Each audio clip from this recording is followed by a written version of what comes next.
Hey, Guy, how are you going there? Hey, Jordan, I'm well. How are you? I'm very good, man. It's an honour to be speaking with you. Oh, please.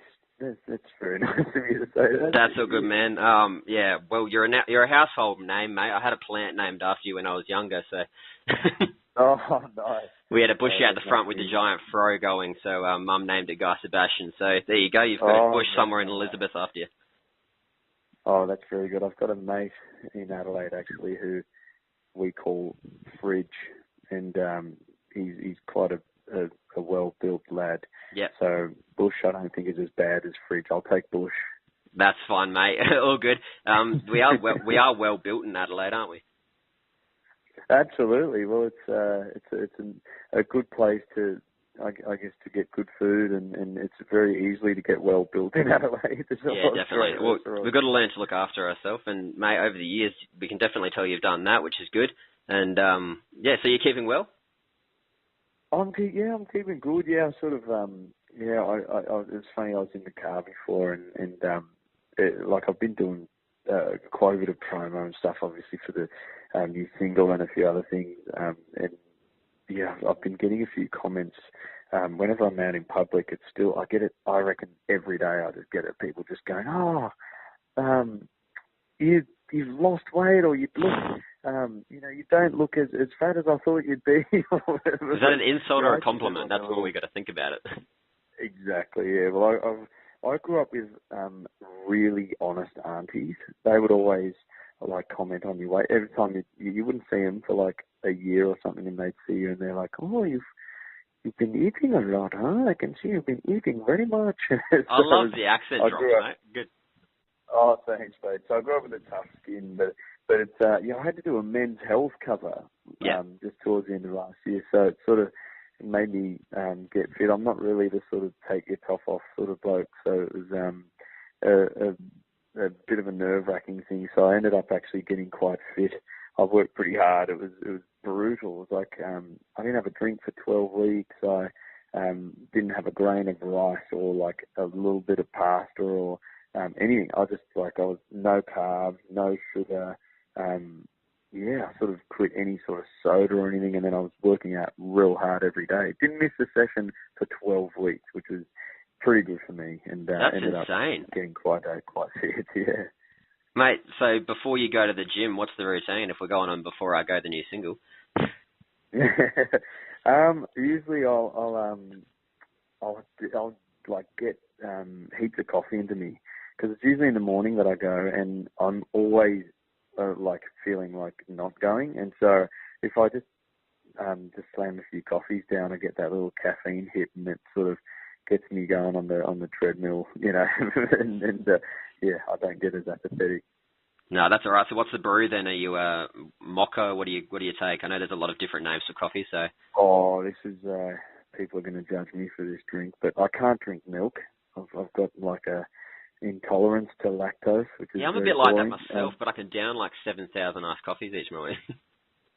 Oh, really? Oh, dude, yeah. I'm not gonna have a high intolerance. I can't say no to, if there's a cheese platter, I'm gonna do it, but I'll pay the price later. But yes, I started drinking soy, and I'll have a soy flat white, which is real. That's very sort of hipster Sydney, and people who I tell.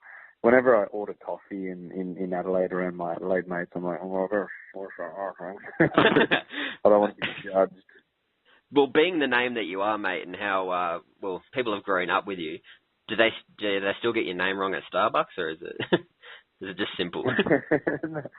Not recently, no. But I'm such a coffee snob. Hey, I've got a massive coffee machine at home, and I don't know. I'm so fussy. I generally don't get that many coffees out, and when I do, it's sort of like I've got my little local haunts and stuff like that. But I've got a studio at home, so I end up just smashing 4 or 5 coffees a day. But I love the process of making. I guess it's sort of almost like my little smoker break. I just go and measure up the beans and I get right into it.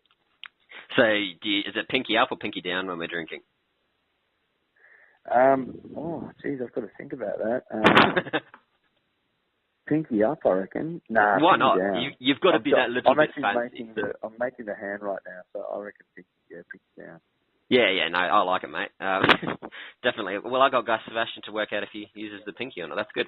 Okay, so we'll go on to the fact today you've released your video clip, which I only just finished watching because I was at work all day. But, mate, I love it. And I can see where the ice skating that you were advertising on your page there has come from. Yeah. Love it. Yeah, I did a couple of posts about ice skating, which I think probably a few people found a bit random. But yeah, I wrote this song sort of towards the start of this year. Actually, it was the first song that I wrote when I sat down to write this next album, and it's a bit of a special one for me. Like I've had a bit of a rubbish year, if I'm being honest. It's just been a bit of a tough year, and I've had to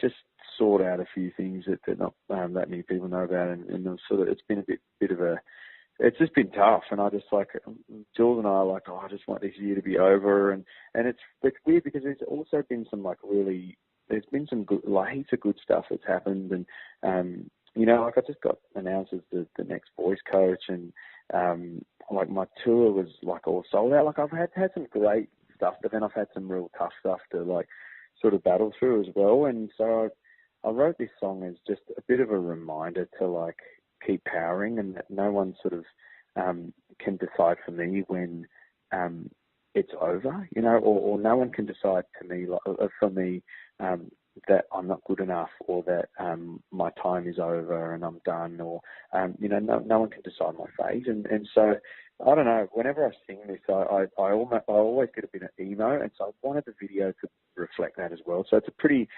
emotional video. It sort of follows this kid who gets bullied, and his dream is to be an ice skater, and his kids his mates all just sort of they bully him, and he gets beaten up for it, and he's just walking around with his ice skates with his his best mate who also ice skates, and then anyway it just sort of follows him getting older, and he ends up being a professional ice skater. It's just really cool. It's this really nice sort of triumphant story, and people can check it out. It's out today. You honestly don't know how close that hits the home for me. To hear you, of all people, an Australian icon in my eyes and many others, say that they still have troubles. Myself personally, we won't delve into it because I'm sure you don't have much time, but in regards to a struggle throughout the year sort of thing, that's exactly what I felt, how you described your song and why you wrote it. Man, I can't tell you enough that actually brings a bit of emotion to myself.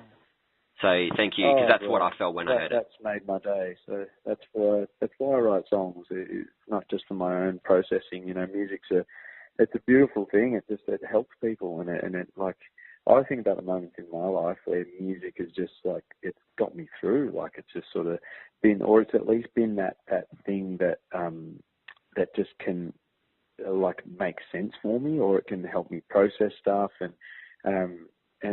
but the thing is, what makes me really tick is that the music that helps me also helps others. Heaps of people write in and they go, that song, it really helped me through this time or that time, and it's sort of what makes me tick. It's pretty awesome. That's amazing, man. We're talking mental health here, which is really good, and that's what I focus on a lot. I like empowering people or helping, or that's why I interview people like yourself, just to get their side of the story and all that sort of thing. Movember's a big cause, and I've got my wife actually wanting to ask you a question. She's put this to me now. The afro is a big thing in your life. Everyone loved it. Will you ever, instead of doing Movember, do Frovember? Frovember, that's pretty cool. I should do that actually. I've got a whole bunch of mates that are doing Movember, and I've made a few donations here and there, and it's a pretty awesome thing. But I think Frovember's got a pretty sick ring to it as well. Well, we can wait for November next year, mate. Start growing now, and make sure you credit me. Exactly. It's been a while since I've had the afro, so we'll see how we go. No, it's all good, man. Look, I will ask you in regards to your show on ABC, Don't Stop the Music, which I sat down and watched myself. I'll bring one thing to light on that show that really got to me, because I work in schools myself, and just to see the sort of people that you dealt with on the show there, I can match it with who I work with, and it was just an amazing thing to see someone, not a celebrity as such, but someone in general, go into a school and help them as much as you did. The girl with Tourette's. It was such a rewarding thing though, for me. Like, and, you know, I've got a 6-year-old and a 4-year-old now, so the biggest thing was that, you know, like, the teachers play such a massive role in kids' lives. And I think as a parent, the first thing I did when I got to this school in Perth to shoot this documentary was, you know, I met with the principal and all these kids. Now, this is in a bit of a, it's like in a area that, you know, where they have a lot of challenges. It's sort of socioeconomically sort of a fairly challenging area, and they've got problems of abuse and problems of, like, you know, some of the kids, they don't even get taken to school. They're playing in their front yard across the road, and their parents are still asleep at like 1 because they're sort of addicted to certain substances and things like that. It was heavy. Like, it was, the teacher were telling me like some crazy stories of what these kids go through. And so in the morning, the first thing I did was I get there and I meet the principal, and all these kids rushed up to her and just hugged her. And then this one girl just burst into tears, and Lee, the principal, goes, yeah, she gets quite emotional sometimes because she doesn't really get hugged at home. And I just like immediately teared up. I was like, yeah, she was just going into all this stuff that these kids do, and they've got a breakfast club there, like, for kids that don't get given breakfast, and it just made me think of, like, my kids. Like, I can't imagine not giving them their wheat bix or something in the morning. You know, like, I can't imagine them going to school hungry, and that happens in this country. You know, like, that happens here, and so, you know, we then obviously delved into, you know, the importance of music and stuff in schools, and I look at how much it affected me. So it was a really cool thing to do, man. Like I got to hang with some kids who, like, there was this one kid, Taj, who I wrote a song with and hung with, and we just clicked straight away. He has like 100 seizures a day, and he really struggles socially, but suddenly he joined this choir, and he gained all this confidence because he was accepted in this group, and he, you know, was encouraged, and he had to do like solos and stuff. So he's got to overcome all these fears that otherwise, you know, where else is he going to get that? Like, there was nowhere else in school where he was getting that. There was a Indigenous kid who only attended 20% of the time at school, and then they gave him an instrument, and suddenly he started coming 80-something% of the time, and that was for 9 months. Like, it wasn't like a week or something, you know. Like, he just legitimately had a reason to go to school, and he found that through music. And a lot of the poorer areas, especially, that don't really gain the same access to some of the richer areas, you know, that have private schools and great programs. So I just think every kid in Australia should get the same opportunity.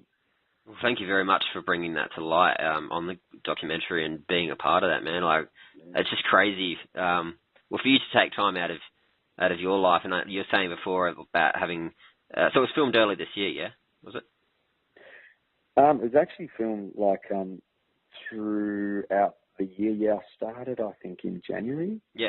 And it was like 5 or 6 trips to Perth. Like, because I kept going back and like monitoring how the process, how the progress was going. And so, you know, there was Just Brass who went in and gave all the kids a brass instrument, and they started out like awful. Like, obviously they never played brass before, and playing brass badly sounds terrible. So then I went back, and they were awesome. Like, all of them were so good. They learned so quickly, and yeah, so that was good. I kept checking in, and the kids they were so beautiful, these kids. They were so sweet, and they just loved being, you know, given these opportunities.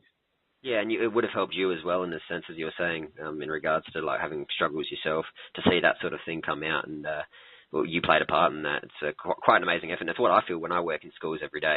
If you get one little kid to do something, like I had a kid that was having issues the other day, and he'd taken off his shoes, thrown his shoes, and I had my shoes on, and I said, mate, do you want to wear mine? And so I was wearing his shoes, and he was wearing mine, walked him down to the office, and it just, yeah, it clicked with him. But that's something I'm always going to remember, and being a part of that, and would be something that'll stick with you forever, I believe.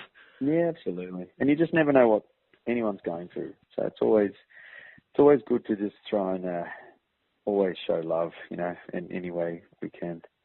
Yeah, exactly, man. Well, you're a busy boy. I will let you get on your way. One more thing before I go. I've been playing that in my head. Can I get a little plug for my station from yourself so we can have it on the airways? We're at Triple B FM, if I can have like hi, I'm Guy Sebastian sort of thing going. Yeah, cool. So how would you like me to sort of tag it? Like. Yeah. Hey, I'm Guy Sebastian. You're listening to Triple B FM. Yeah, easy. No dramas at all. Cool. I'll do a couple. I'll do a generic one, and then I'll do one song or something. Go for it, man. Sweet. Hey, I'm Guy Sebastian, and you're listening to Triple B FM. Hey, what's up? I'm Guy Sebastian, and here's my brand new song on Triple B FM. Hey, what's up? I'm Guy Sebastian, and here's my brand new song Before I Go on Triple B FM. Sweet. There's 3 I think you can use. Oh, beautiful, man. We'll grab those and we'll chuck them on. Thank you very much for your help today and taking your time. I know you've probably done plenty of interviews before, but yeah, thanks for joining me, man. No worries, bro. Thank you. Keep up the good work. Thank you. All right, we'll catch you later.